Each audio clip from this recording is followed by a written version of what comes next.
I ended up just continuing to write music, and at the same time, I'd opened a little studio and was starting to produce bands and things, and starting to get involved in the music industry by going to the city, to Edinburgh, to watch bands and try and get the labels in London to kind of sign a lot of these bands and stuff, and just kind of got interested in the whole kind of music industry and how it worked.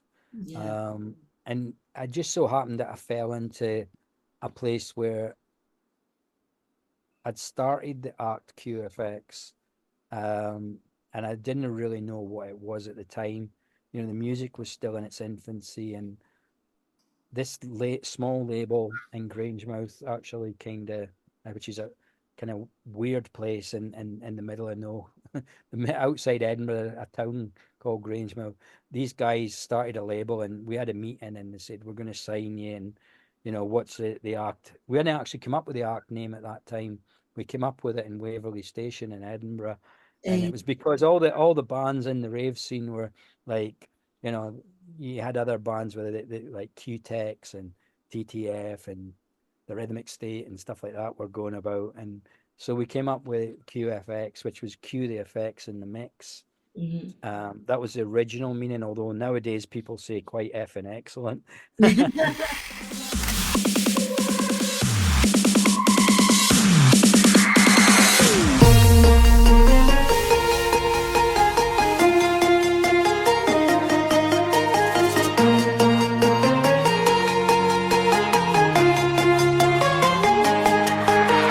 Sing me another melody because I think I'll die before I hit the ground. Sing me another melody, sing it out loud, sing it to be free.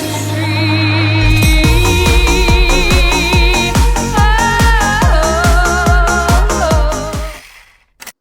Hi, welcome to the Acacia Hanson podcast, sorry. aka Echo Beat podcast. And today we have the fabulous Kirk Turnbull, who is a producer, songwriter, vocalist, and performer. Did I get it all right? You did indeed. Well done. Yes, yes, yes. So to start off with, just something light because obviously you've been on my show before, but you never know if somebody new is coming on the show before we delve in deeper for those that have seen him before. Um, Tell us who you are. Mention a bit about your background, but tell us a brief summary of who you are and add on to the titles I mentioned. Okay. Um, so I formed a dance music act back in the 90s called QFX. I had 9 UK top 40s with that act. The act's still going to this day, so that's 30, coming up on 33 years now. We've Uh, been performing and writing, producing, and releasing records. We released most of the stuff on our own record label, although we have been signed to labels like Ministry of Sound in the past and a few other big labels. wow, the Um, sound is we big. we're kind of we're hovering around about 50 million streams at the minute, Wow. so we're kind of getting there. I mean, it's in the grand scheme of things, it's probably still quite small. I mean, record wise, our biggest remix was Freed from Desire, um, which was number 2 in the UK, and I've just received a double platinum disc for that one for 1.2 million. Wow. That, So that's pretty good. We're just about to re-release a new version of that soon. And we're releasing new music all the time still, which is great. and a lot Um, of I, collaborations. yeah, yeah. And I basically do all the writing and production for the act. I produce other people as well from my Atmos equipped studio here. Mhm. And I'm always looking at the future and what's good for the music industry and what's bad for the music industry. Right, right, right. Because you own a label as well, correct? Yeah, yeah, I've had Epidemic Records now for 30 plus years. Wow. And I release on that constantly. I mean, I could go to other labels, but I always find that being your own boss is much easier. No discussion about what you're feeling, you know what I mean? Yeah, no Yeah, I mean, discussion I think it's all.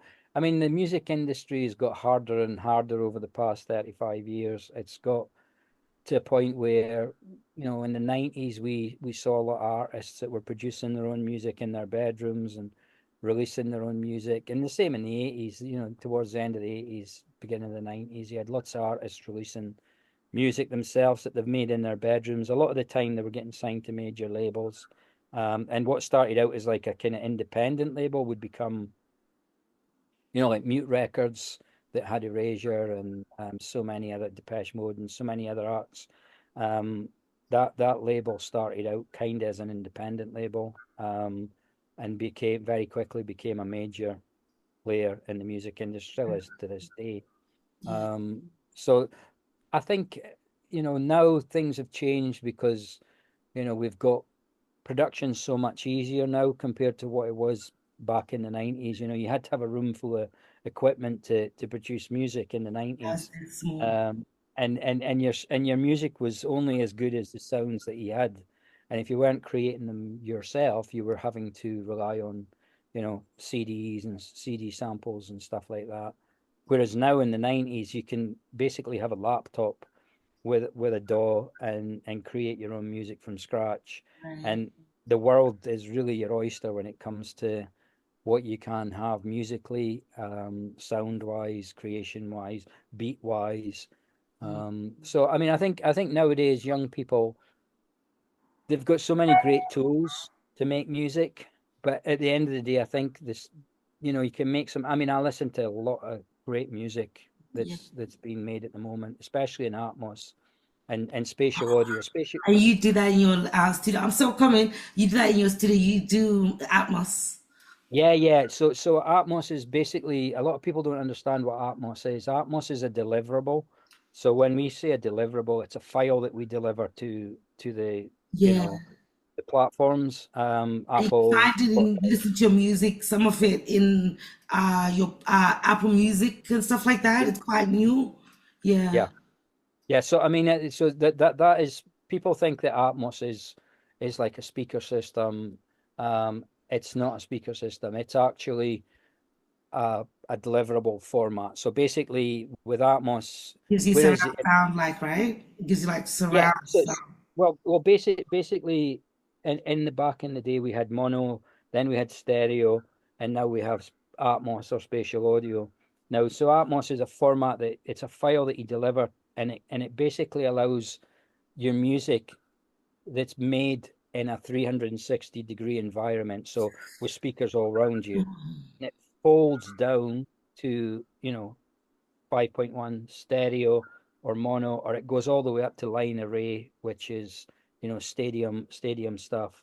Wow. Um, it's a format it's groundbreaking because you're not limited to two speakers to mix on. You can mix on, 16 is kind of like the big average. Yeah. 12 is kind of the average. But you could the format is a it's an object-based format. That's the easiest way Okay. to put it. So Yeah. each of your sounds has a different is classed as an object in a 360-degree space. So Mm. it is the future of music. I mean, if you've ever been in an Atmos equipped studio, you'll understand how much better it is than Oh, I stereo. can imagine. And to be honest, the thing about Atmos is there is now 3.5 billion devices out there I that do. can play Atmos. Wow. So it's literally from your sound bars to your TVs to your phones Yeah. to What your about cars headphones? to iPhones, you name it. Every phone can play spatial Yes. audio. Because You know. I saw it, and I was like, okay. So Mm. when you most people are actually listen if they've got an Apple phone and they're listening to Apple Music, they probably don't even know it, but they're probably listening to spatial audio unless it's switched Already, on. it tells you these tracks were, I don't know, but it will have a title anyway. It's written Yeah, somewhere. it normally has a little double D facing each Okay. other, which is Dolby Atmos. Okay. All So right. when you see that logo on your, if you're looking at your latest artist's work, and you see that, and it comes up when you're playing, it says the double D, which is Atmos sign, and then the kind of wavy one is like the better quality audio, high Yeah, quality audio. So if you've got it switched on in your phone, your AirPods or your headphones will be playing you the spatial mix if there's yeah, good enough signal. yeah. And it's great. It's great. I mean, it's getting better and better in the headphones all the time. It's getting more realistic. Yeah, there's even the ones where you can hear real sound that go over and go here on your Yeah, temple and they play music. My stepdad's got one of those and it's right, excellent. It's excellent. It's better than the ones you put in your ear. Yeah, right. I've never tried those. yeah. But I mean, I think for new and up and coming artists, um, it is a groundbreaking way to make music because Tell when me they'll more, make it, because as you know, I'm a self-taught producer. I can't even call myself that. Is it so? Is it the setup of different microphones that you recorded into some program, or what? no, What? no. I mean, basically, most of the DAWs, so things like Cubase, FL Studio, Alberton, all these kind of programs that we Logic make music. Pro, maybe? Logic Pro, yeah. Well, Logic Pro has spatial audio built into it. So Oh, right now you could actually make your music in Atmos inside Logic Pro. And basically, there's no external mics needed or anything like that. Not unless you're doing what we call ambisonic recordings, but just normal recordings. You can take your music that you're making inside Logic Pro, and you can turn that into spatial audio, and then it'll give you a little kind of screen where it shows the room, and then you can move your bits of music around the room. And if oh, you've got your headphones on, so you don't need speakers. This is the big myth. You need 16 speakers, you need 12 speakers. You don't. You just need a good quality set of headphones, and it'll do what's called a binaural rendering to your head, so you can hear spatial audio. yeah. Do you know what I do? I spend hours trying to fix it on the pen, and it's not always perfect. Like the way I want it to sound, I want the sound to feel like it's like a choir's coming from all directions. You know what I Yeah, mean? well, what you need to do is there's a setting within inside Logic. So normally when you're working in Logic, you're working in stereo, but there is an actual so you can do most of your mixing in stereo, and then there's a switch in Logic that you can switch on, and it turns everything into Atmos. And instead of just having a left and right panner next to your musical piece, so your drums or your uh, bass or your whatever your sound is or your vocal, you'll have a three-dimensional panner box, and that then allows you to pan stuff around the room and above and below the Okay. head level. So Okay. inside Logic, it's built in. Most DAWs nowadays have it. Cubase, Nuendo, um, Studio One. I think FL Studio has it built in. Logic has it built in. So I've everybody got can. Logic, but I haven't learned it because it's very sensitive. It's very, very sensitive compared to like GarageBand. So I'm still Yeah. stuck. Though I've got Logic Pro, I just tried a few times, and one mistake you mess up everything, and there ain't no going back. Well, the thing with Logic Pro is it's.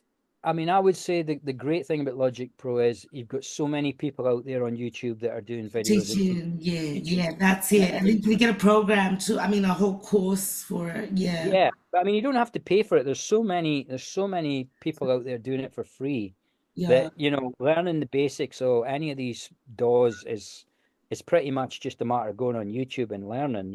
It's yeah. actually not so much about um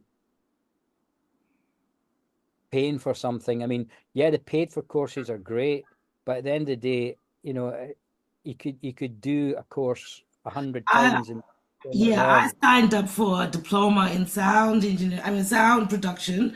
And the problem with those courses is that they start at the very basic of how microphones are made and where they're made and test you on the history of music and stuff like this. But I Yeah. want to skip to the technical. I just want to know how to use my program. Yeah. Yeah. So I Well, haven't so I mean, finished it. for any musician out there that's listening to this podcast, what I would recommend you doing is get yourself a good DAW. So either Nuendo, Cubase, Logic. If you've got a Mac, definitely go for Logic. Use it to start with. Mm. I mean, most of these DAWs work in a very similar way, and it's so easy to create music. If you get stuck, I mean, it's quite daunting at first when you first open one of these programs. You like, what All have I done? these. Yeah, yeah. I mean, basically, the way I look at a DAW is I look at a DAW as a big motorway. So you've got all these lanes of cars going up this motorway, and from the left to the right of the screen. So your music runs from left to right, and the different lanes are your different sounds, your Mm, different beats, your different bass lines, your different vocal lines. And that's how you build it up. You build it up like a big motorway, and the goes from one side to the other side, and that's from the start of the music to the end of the music. yeah, And then it's just a matter of doing different things. I mean, you can do all these kind of technical things on each of the bits of music. But I would say the best solution for anybody starting out is just pick a DAW that works really well. I would say, in my opinion, I've been with Cubase and Steinberg and Nuendo for 30 plus years now, and I know it inside. I know a lot of it. I don't know it inside out because it's so complex, but I find it a great beginner's one. Logic, I never found very logical, which was a strange one. I'm telling It's you, called Logic. It's called Logic, but for a reason. Yeah, yeah, yeah. For me, it just doesn't seem logical. Anyway, yeah, so Logic is a great one because a lot of the time people, when they're buying a Mac or an iPad and that, you can get it for both the iPad, AirPods. You can get it for everything nowadays. It's yeah. just a little upgrade cost, and it's worth getting. Yeah, it is. It's like 250 and then you pay, or you can pay a membership. Yeah, Yeah, and you get such a lot of free stuff with each of these DAWs nowadays that you get enough beats and enough musical instruments to right. to, to last you a lifetime, really. Okay, But okay. people I haven't just gone need to, into beat making yet, quite yet. I haven't gone into that yeah. because that seems like so complicated. How you It, come to the evolution of it all.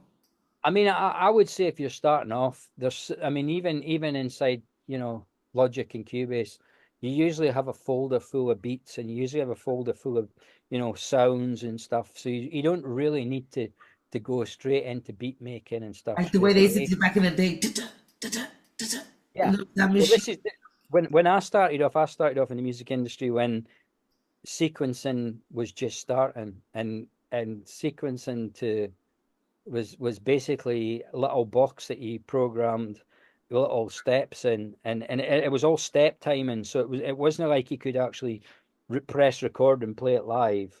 It was all steps you had to make, and it was a nightmare. And then we moved on to very basic DAWs, and then now a DAW can do so much more. It can do your vocals. It can give you real instruments. It can do everything that a big studio used to could do within a computer, you Right. know. So you had these studios that cost millions and millions of pounds, and basically they've been replaced now by a computer. I mean, there's always going to be a place for big studios and big mixing. I mean, these guys that work at these places, they've honed their whole career on making good music, and they Yes. know how to do things to make things sound good. So there is this old adage that if you know your tools, then you can create great things. And Yeah. I think most people just need to. Understand them, understand how they work, not just choose a sound. Yeah. Yeah, yeah. I mean, lots of things is going to be changing over the next five years. I would say with AI. I mean, AI can basically create a piece of music for you in a genre that you ask it to create. So you Yeah. could say, I want a piece of music that sounds like Depeche Mode, and it'll create a piece of music that sounds just like that artist. Yeah, But the it's not problem, the that good problem, yet, though. I don't feel because I've tried it out to make beats, and I'll describe the beat, and it's still sounding very computer-ish. If that yes. Well, I mean, that's going to change very quickly. I mean, AI's adapting and becoming so mm, much more expressive and so much. I don't know. It's like if you give a 2-year-old, a keyboard and ask it to yeah, it's play go back, Beethoven. ding, ding, ding, Yeah. ding. Yeah, So I mean but very quickly that 2-year-old will, if it still plays with that for 6 months, it'll be learning quickly. And yeah, AI is like that. AI is like a billion times more advanced than a I mean, child. yeah, It's learning from everybody else out there. So it looks at every piece of music ever recorded and says, right, this is how that did it. And what it won't get, and I think this is the only thing that will save humanity from AI, is it won't get the feeling. No, no, That is a yeah, human thing. That is a human thing. you It is a feel human. music. I Yes, mean, it is a human thing, and I think that's what will save us from AI. But AI has its place. I think, like all the it does. tools, have developed over the years. So back in the 90s, musicians used to look upon us, what we called, keyboard guys and computer guys. They used to look at us as not musicians. We weren't musicians to musicians that played guitars and bass and drums. We were just guys that were just doing stuff that wasn't music. And then it became that musicians learned that they could make great music using recording on a DAW Mm. compared to going into a studio and recording on a tape machine, which was what happened back in the day. Oh, So now musicians are going, a lot of same musicians are saying, "Oh, this AI is going to kill the industry. It's going to kill it." I don't think AI will kill the industry. I think the one thing that will kill music is greed and and yes, and the greed of the platforms that are yeah. Go putting buy like the music. best AI and take over type shit. Yeah, AI will always, it could take over the world. I mean, that is one of the dangers of it. very. But I think the most important thing about AI is that at this moment we're supposedly using that as creative tool. Now, Yeah. I think it's, I mean, for making videos and stuff like that, it's Yes, amazing. phenomenal. Making You ads, all that. Yeah. and I mean, I think it's a way of creating product and productivity quicker. Yeah, Uh, and I visualize like making your visualization reality. Like you can yes, say da da da da da, like what you're thinking and it comes. Yeah. and it's the same. It's the same with AI vocals and AI vocalists. I mean, I use AI a lot for vocals. But do you tell me more? Tell me more. Yeah, I use a program called Ace Studio, and basically, if I've got an idea, I can sing that idea into my DAW, and so I make a little recording of my voice, and if I'm happy with the melody, then I drop that into Ace Studio, and I pick a singer, and the singer then translates what I've Oh, sung. because sometimes some songs, when I'm dealing with my songwriter, I can't sing that high part, but I don't want to give up Mhm. on the song. So I looked for those ones, but I couldn't find any realistic voice. Well, Ace Studio is kind of based. It's actually a group of real singers. Uh, Oh, So, I mean, most of them are foreign. Most of them are based in Japan, I think, but they sing in English, and they okay, can sing in multiple languages. So you can select it to sing in. I think at the moment it's like Japanese, British, like English, and I think French. So you can actually have your song sung in different languages. right. But the great thing about Ace Studio is it's not like a lot of them out there where you pick a famous singer and it sounds like that famous singer. Yeah. These people have actually given the right to their voice to be used. And it's when you pay your fee for your Ace Studio, which is a yearly fee, it actually those people get paid out of that. Nice. I So want to so ask so about you're this actually after. supporting these. Yeah. Some of the singers actually require what's called a license.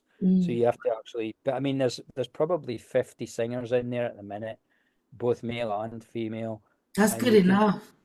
yeah, you can, and probably I would say 30 of those singers are basically in the package. Yeah, because So back in the there's day, you more had than to enough. audition three people, you know? Now, the great thing about Ace Studio is it can put vibrato in the vocal. It can put like whether she sings it harder or softer. It's quite complex. I mean, it's taken me a long time even just to learn the basics of it.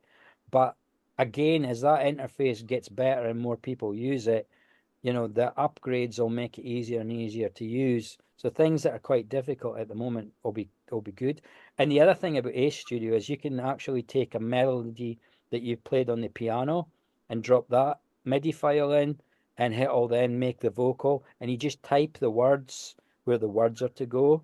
Right? So each of the notes you can click on it and you can type in a word that Uh, that note will sing, and you can break it up over notes. So and I the love the this. Is it expensive or reasonable? I think it's about $100 a year. A year. Wow. Yeah.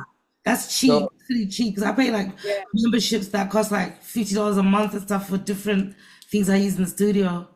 Yeah, Yeah, I tend to stay away from those at the minute because they're so expensive. I know, I right? think I think I think people are being unrealistic saying, you know, you can have ten videos a month at HD quality for $60 a month. That's unrealistic. I Yeah, mean, what they should be doing is saying for $100 a year you can have as many 4K videos. as you want. 'Cause yeah, exactly. Like they just charge too much because a lot of these people know that there's not too many that are offering these things, so they take it to the next level. But they need to understand Yeah. that musicians are need all the help they can get.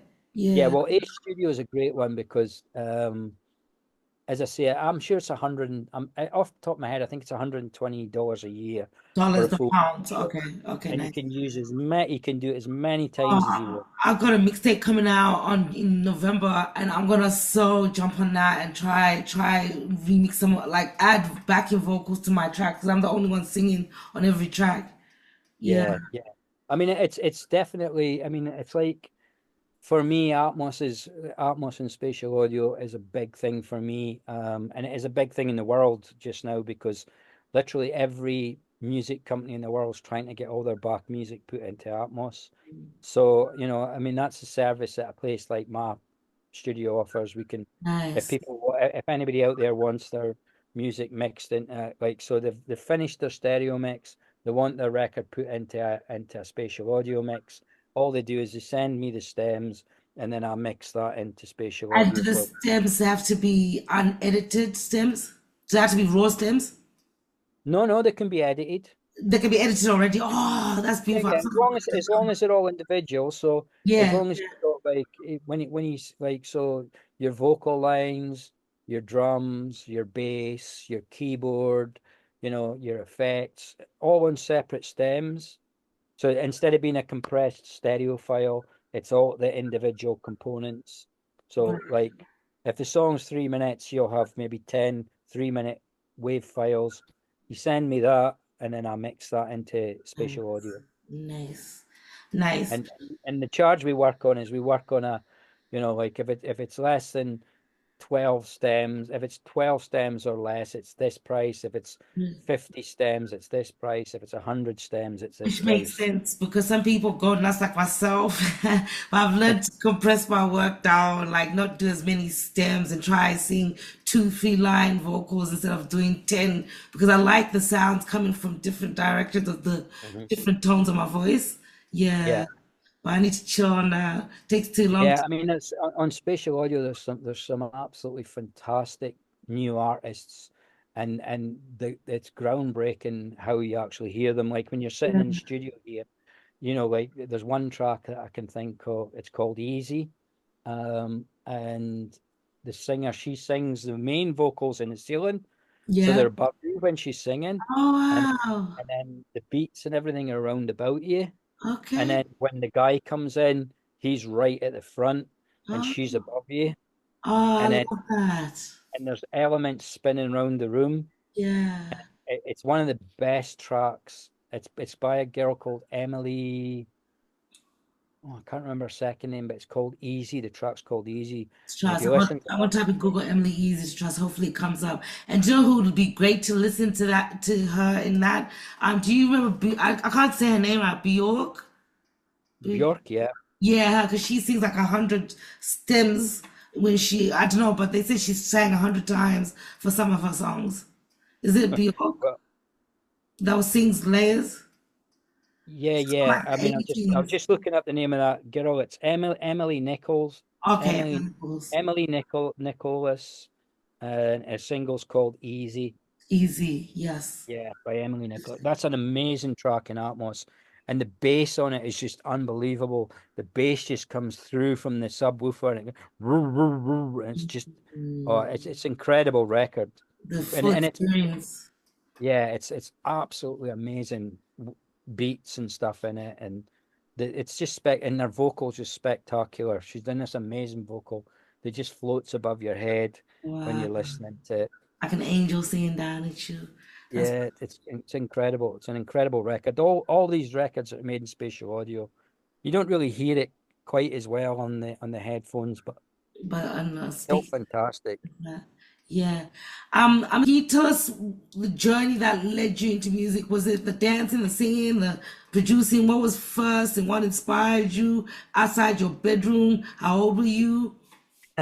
Yeah. Um, well, I kind of got into music late in life. I mean, I was nearly 16 before I actually seriously got into listening to music. And I'd always had a kind of interest in synthesizers, as they were called back in the day, uh, due mainly to my brother Colin, who borrowed one off a friend, and every time he went to work, I would sneak into the room and switch this thing on and have a Yeah. play with it.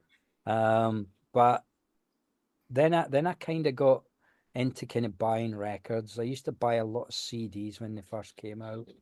And I kind of bought all kinds of music. So I used to listen to music mainly from CDs or what I would hear on the radio when I was young.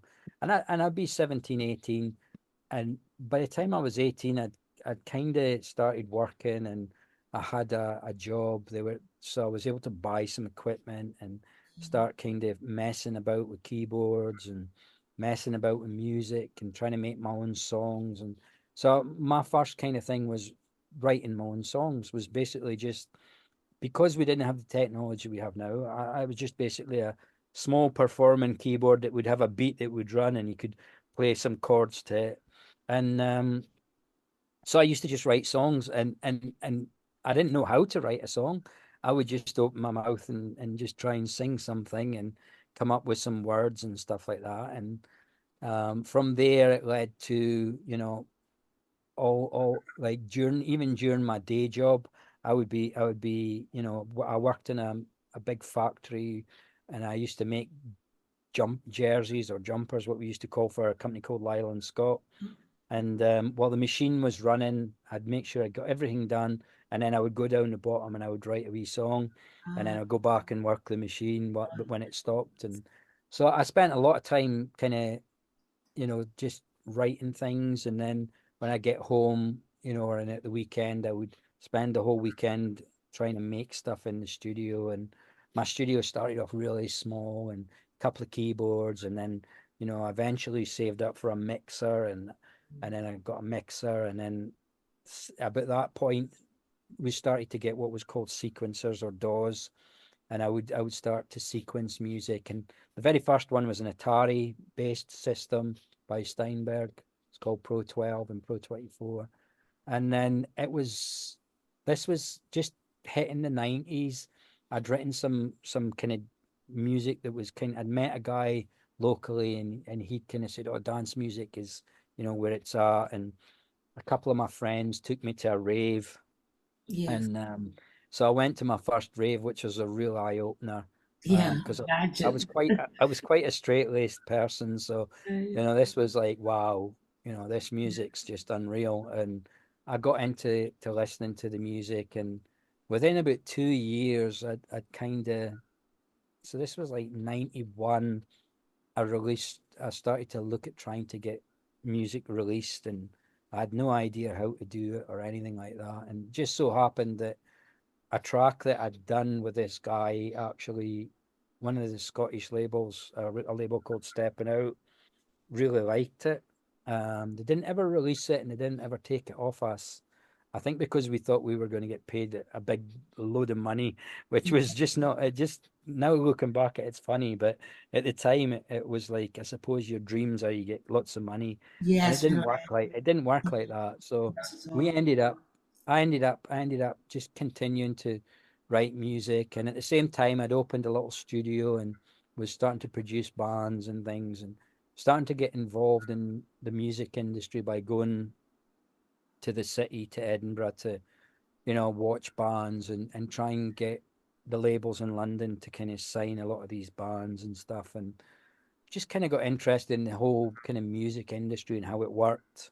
yeah. Um, and I just so happened that I fell into a place where I'd started the act QFX, um, and I didn't really know what it was at the time.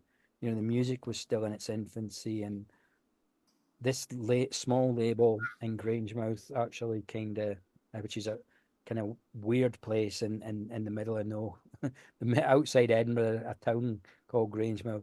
These guys started a label, and we had a meeting, and they said, we're going to sign you, and what's the act? We hadn't actually come up with the act name at that time. We came up with it in Waverley Station in Edinburgh, and it Eh, was because all the bands in the rave scene were like, you had other bands with it, like Q-Tex and TTF and the Rhythmic State and stuff like that were going about. And so we came up with QFX, which was cue the effects in the mix. mhm. That was the original meaning, although nowadays people say quite effing excellent. Nowadays, mainly it stands for quite effing excellent. I And love we always say that at our show, like at the end it. of the show, we'll speak to the crowd and we'll say, we have been QFX and you have been quite excellent. I love it. I love it. I love it. But I mean, So when you originally come out with QFX, well, where did the letters come from? it was cueing the effects, so the Oh, sound effects. gotcha. So cueing the Gotcha. effects on the mix. Oh, gotcha. So Gotcha. although that would have been a CUE, we called it a QFX Ooh, oh, nice. to Nice. come up with the name, and it's stuck ever since. And from that early days, we from that first release on that label, it was called, I'm sure it was called DC10 Records. We got we got a kind of following, so we were starting to go out and play at events, at rave events, and we were doing a lot. We were doing like a Friday night, Saturday night, a lot of times Sundays, sometimes a Thursday night. So we were out playing the music that I was making in the studio literally that day. I mean, I would often go out and I would do a show, and I would listen during the show to what bits of the music people liked and Yes. what bits they didn't like, and I would take out the bits that they didn't like, and I would refine every song. Mhm. So by the time the second record came out, which we released on our own label, Epidemic Records, um, we'd actually got to the point where we were like, "Whoa, this is starting to sound like something good." Yeah. That by the time that 4-track EP came out, we'd actually got the actual music to sound the way that I wanted it, and I could see that it was working on a floor with a crowd. Mm, And the whole first album was created that way. It was created by going out every weekend, playing the music, seeing what bits worked, and then coming back and changing it in the studio if there was something that wasn't right. mhm. Um, and now I listen to that first album, and I cringe at how bad the production was on the album. The Really?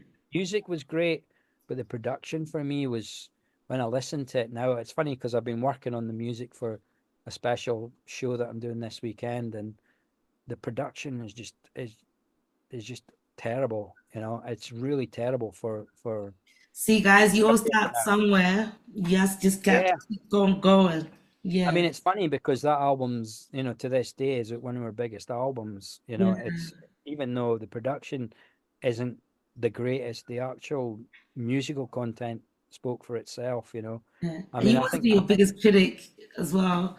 You always be your I think biggest that critic. I think that album's coming up on like 9 or 10 million streams now Wow. So it for wasn't that. that bad of production after all. See? Well, I think it was just at a point where, people didn't, in a big club when the music was banging.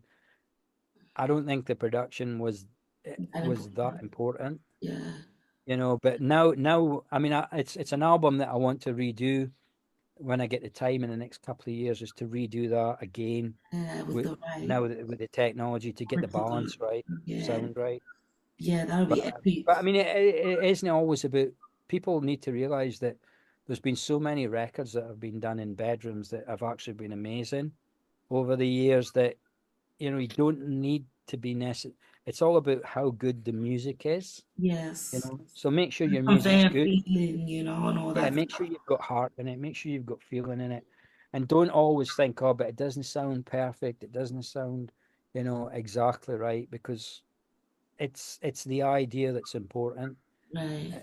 And a lot of the times when I'm recording stuff, your bait, your initial idea can sometimes always be better than your Yeah, your production. perfected idea. Sometimes you lose the soul of the song by going too technical.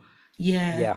yeah. I mean, I think The especially with line. vocals, with Yeah, vocals are one of those things that, on modern records, they're so good now that, people are scared to make records that don't sound that good. And I yeah, don't think you should ever be scared to make because I mean, if you listen to a lot of songs in history, there's been some really bad singers that have made some amazing songs, yes, you know, yes. uh, and people that weren't really that we wouldn't really class in the music industry as singers, but their songs have just been spectacularly, Yeah.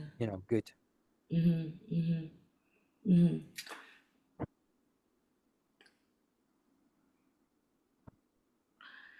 Okay, what are some of the most significant challenges you faced in your career and how did you overcome them? Because the music industry is filled with things that get in the way. I think the biggest issue I've ever had in the music industry is not believing in yourself. I think that is probably people's biggest stumbling block is Yes. not believing in themselves, not believing that they're good enough, or not believing that the justification of, success is there. A lot of people become successful in the music industry purely at hard work. I mean, that's the music industry is there's two industries in the world that are the most horrible, disgusting industries, and that's the music industry and the film industry. They're full of horrible people, Yeah, very horrible, horrible people. and Many of them you because they're greedy, greedy, greed. greedy people, and you need to find people that you can trust, and you need to find people that believe in you. And Yeah, it doesn't matter how much. I think that I always think that the way to success is, first of all, you've got to believe in yourself. Secondly, you've got to have somebody else that believes in you, yeah. whether it be your partner, or whether it be your family, or whether it be a It's just friend. one person. You need to have that person that's there to support you, because the whole way that the world works is it works on positivity.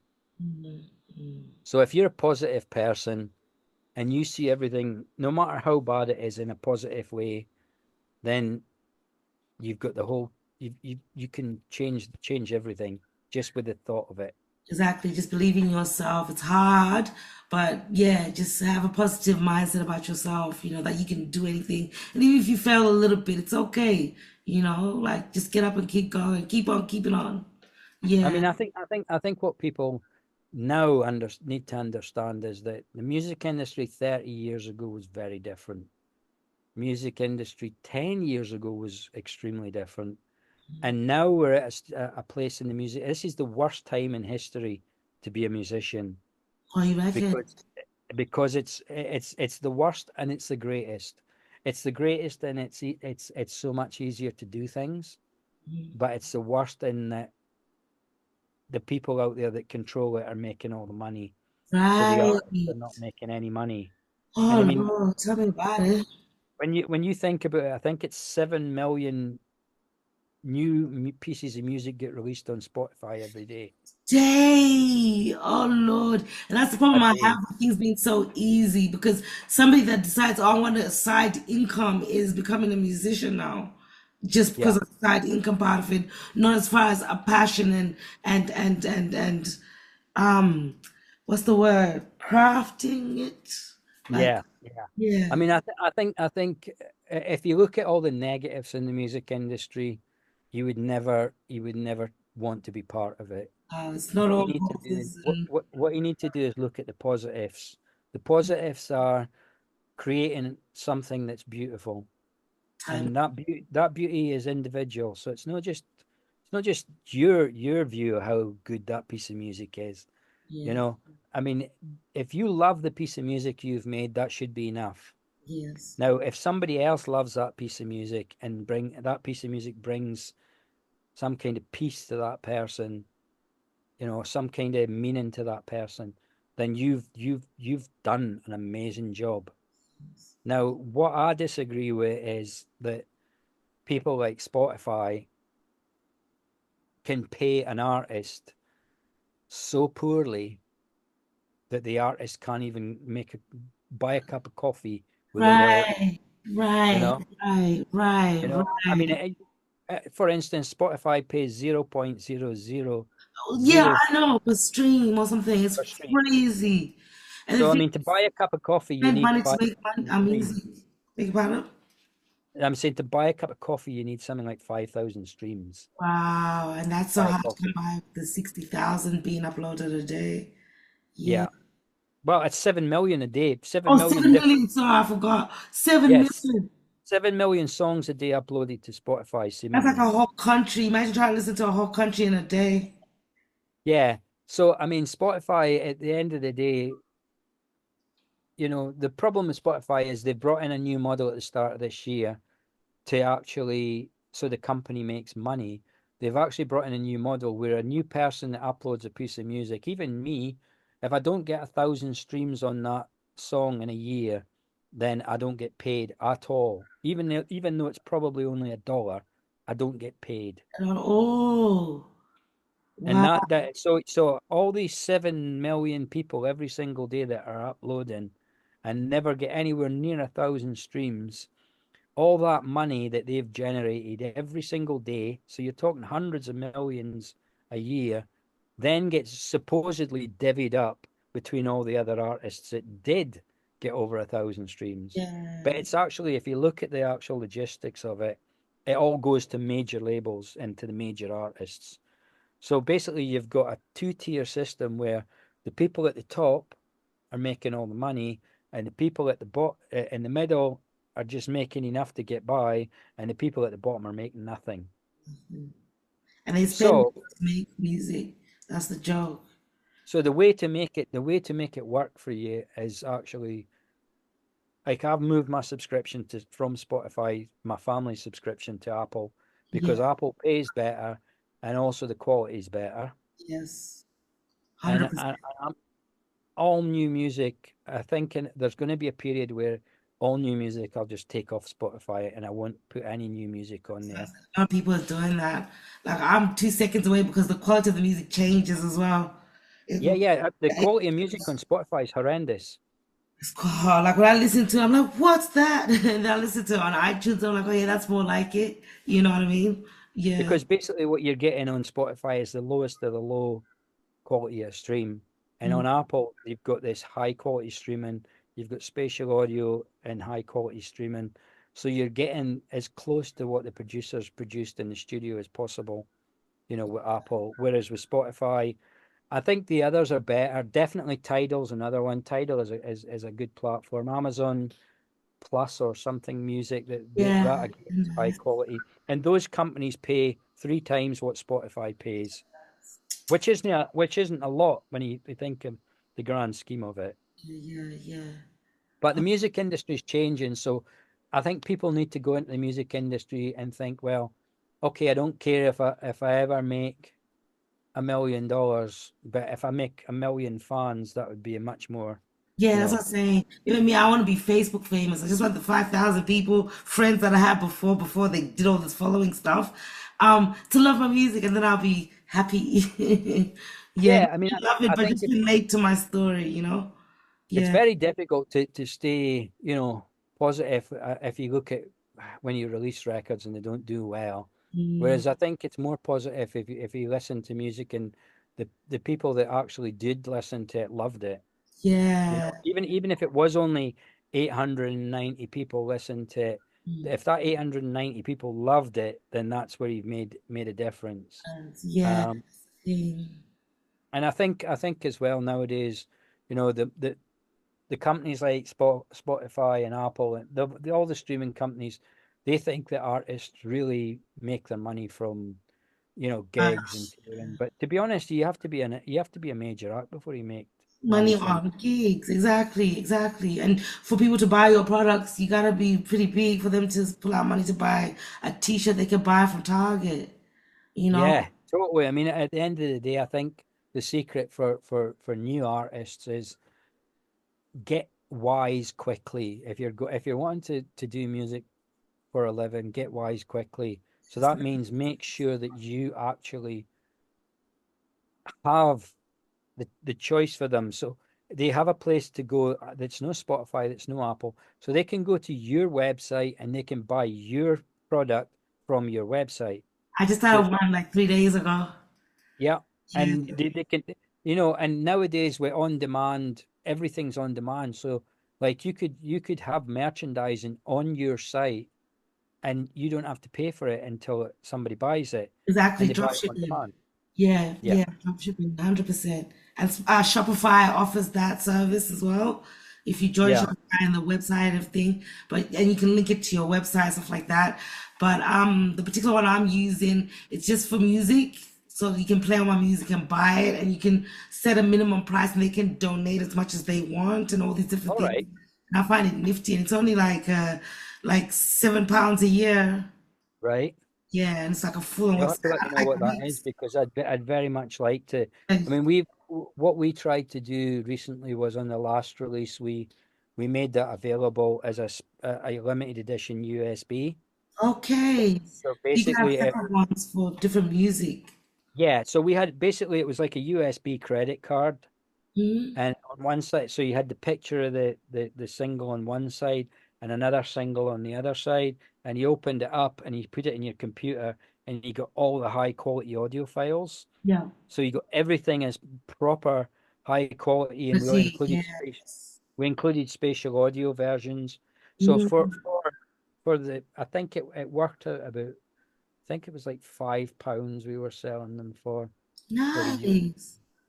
Nice. and they basically the people could buy the USB or they could buy the USB with a T-shirt with the cover on the T-shirt and that would be like £25 Mm, and we did it as a limited edition so that people could actually buy these.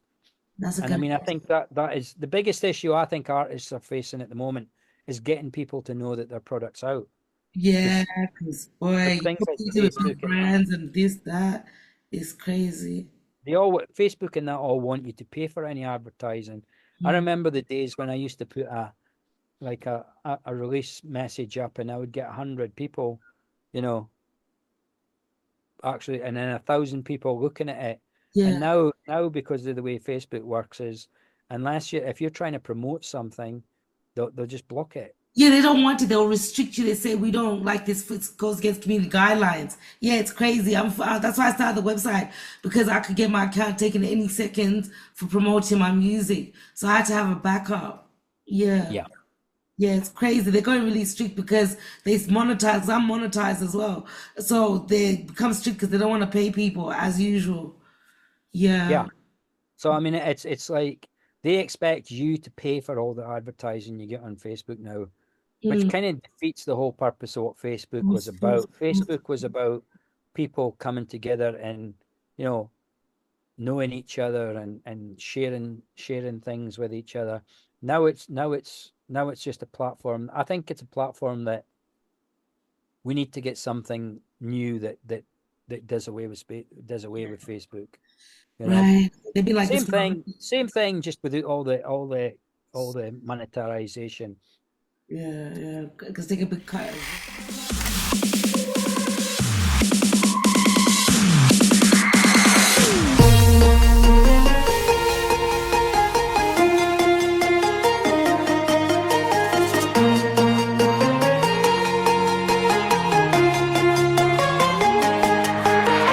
Sing me another melody because I think I'll die before I hit the ground. Sing me another melody, sing it out loud, sing it to be free.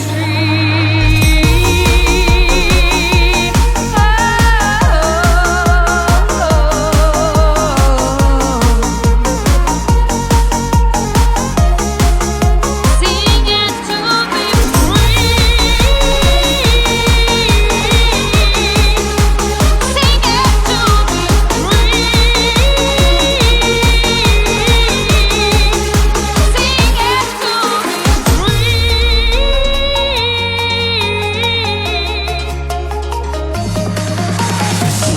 thought that growing old would kill me. Never thought that being last would thrill me. Always believed in being good to the core.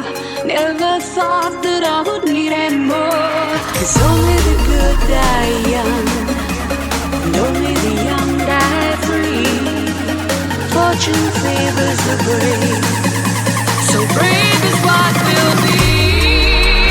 Sing me another melody, because I think I'll die before I hit the ground. Sing me another melody, sing it out loud, sing it to be free. Sing me another melody, because I think I'll cry before this world is over.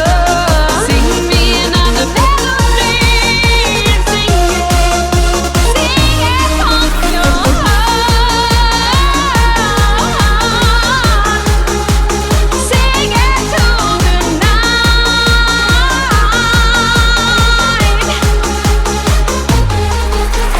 Never thought that growing old would kill me. Never thought that being last would thrill me. Always believed in being good to the core. Never thought that I would need any more. 'Cause only the good die young, and only the young die free. But fortune favors